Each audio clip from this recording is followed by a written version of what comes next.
Hello and welcome. This is BloombergQuint. I am Agam Vakil and with me is my colleague Foram Bhatt, and we are in a special conversation with the CEO and MD of VA Tech Wabag, Mr. Rajiv Mittal. Mr. Mittal, thank you so much for joining us and taking the time out.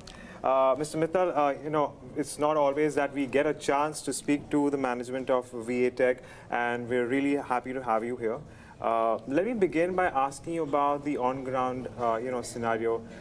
If you could tell us a little more about the kind of orders that you have right now, the nature of these orders, and what we can expect from these going forward. Thank you.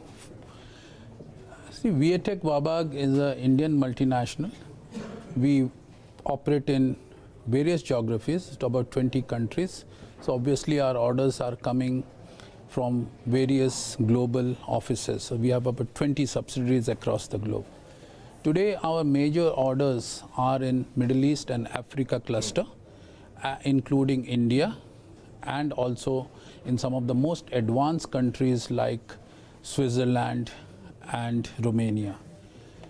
The orders, what we are executing today are technological orders. Being a technology company with having 100 patents, all our orders are using our own proprietary technologies. Right. Now, like prestigious order in Qatar, we are executing a project for the FIFA World Cup Stadium, where the sewage generated will get treated in our plant. Similarly, Marafiq, we are doing a wastewater treatment plant. In Tunisia, it's again a very important order where we are doing a seawater desalination.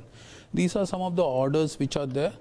And if you take in Switzerland, we are doing some very advanced technology orders where we are removing micronutrients from the wastewater.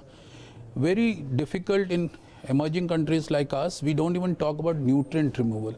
But advanced countries there, we have technologies to remove micronutrients. So that's what something we are doing. And this is something Wabag is known for. And in India, we have good orders, mainly from Namami Gange, which is our Honorable Prime Minister's project.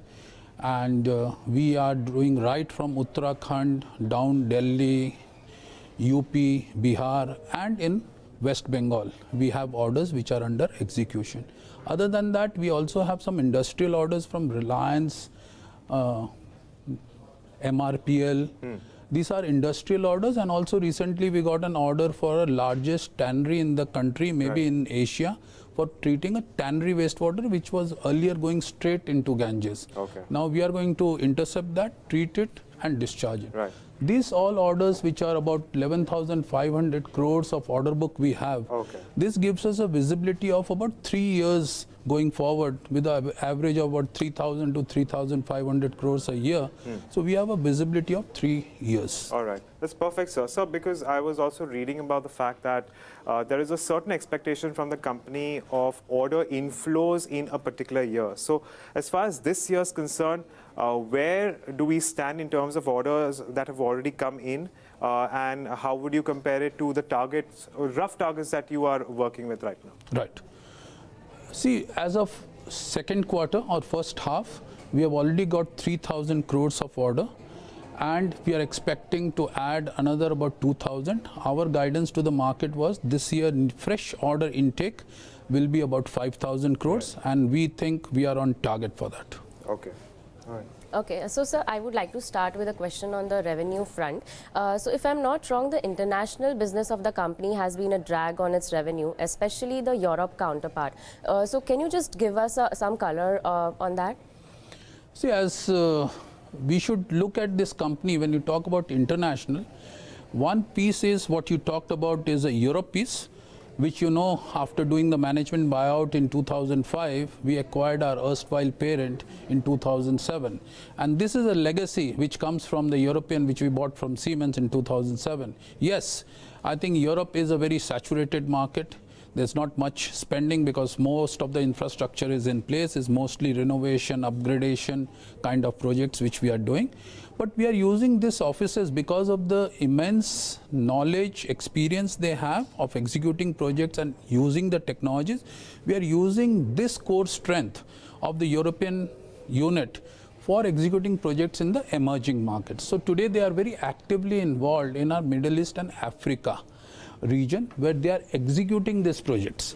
And that's where I think we are making the best use of it. You will continue to see Europe will not grow. You must expect that. But they can help the other regions to grow. And that's where we are using. But if you see the other part of international markets, where we have offices in Middle East, Africa, Southeast Asia, they are doing wonderfully well. As I told you just now, 3 projects in Middle East and Africa, Tunisia, Saudi, and Qatar. Wonderful orders, good revenues for next 2 years, and we would expect this journey to continue.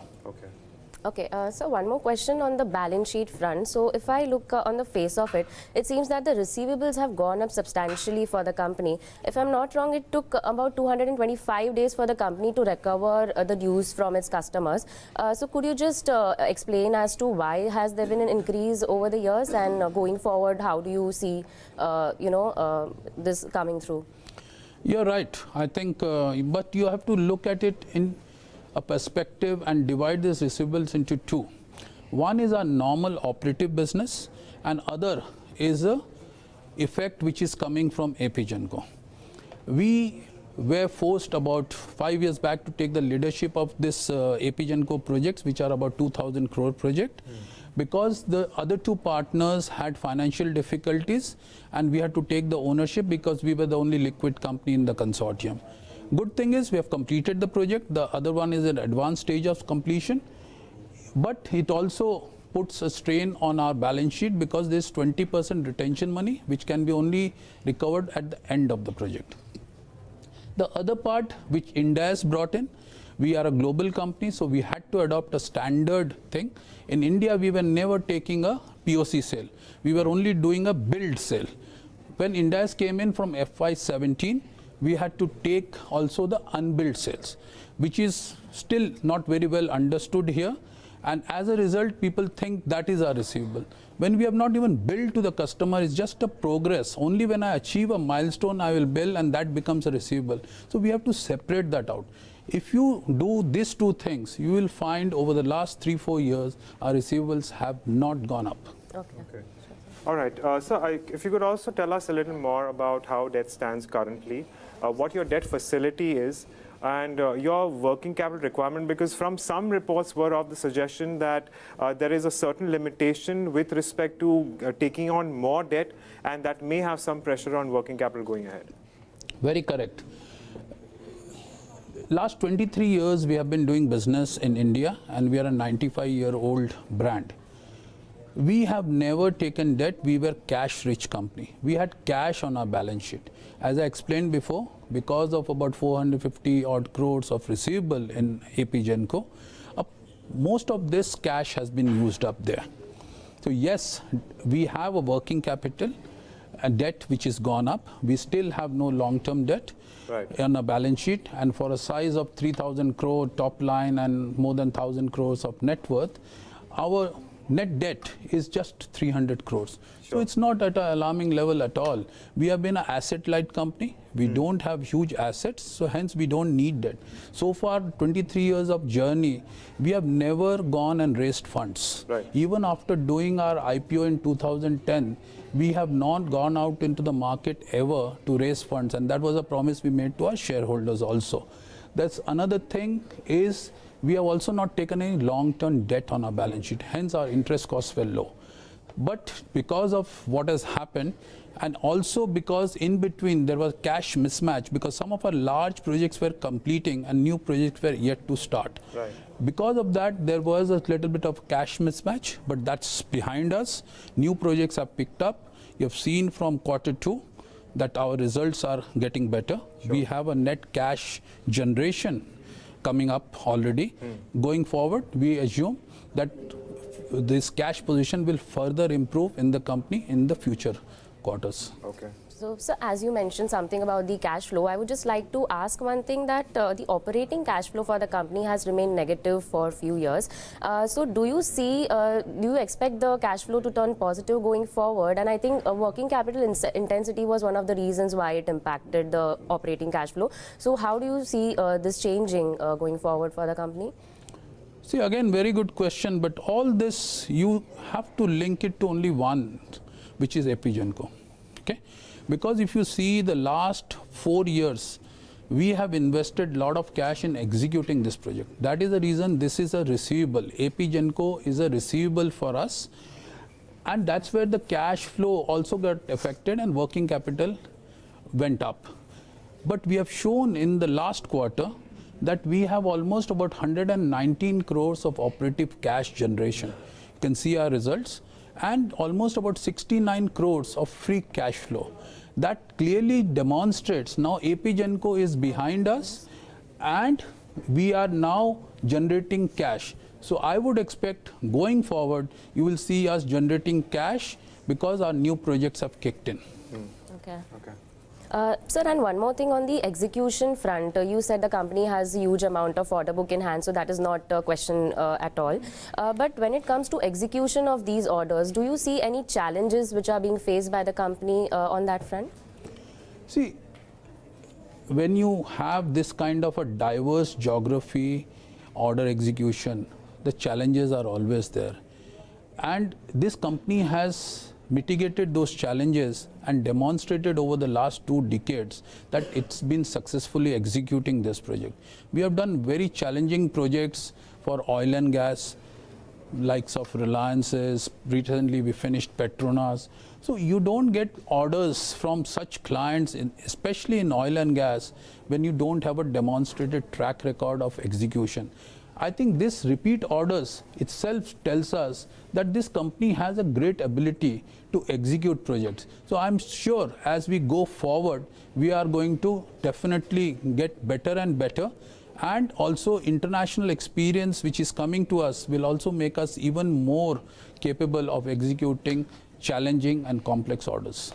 Yeah, so and one more thing on the positive front, the company has a huge order when it comes to the Namami Gange project. So would you like to throw some light on that? What do you expect the revenue from that project for the company going forward? Yes, it is right.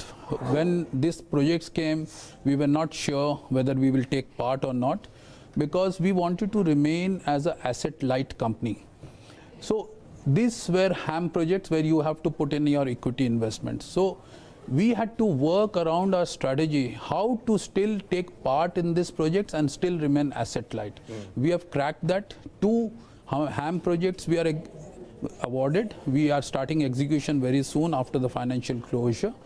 And this, our equity contribution will be not that high. And we have some of the big names, international financial institutions who are going to partner us both for debt and equity side.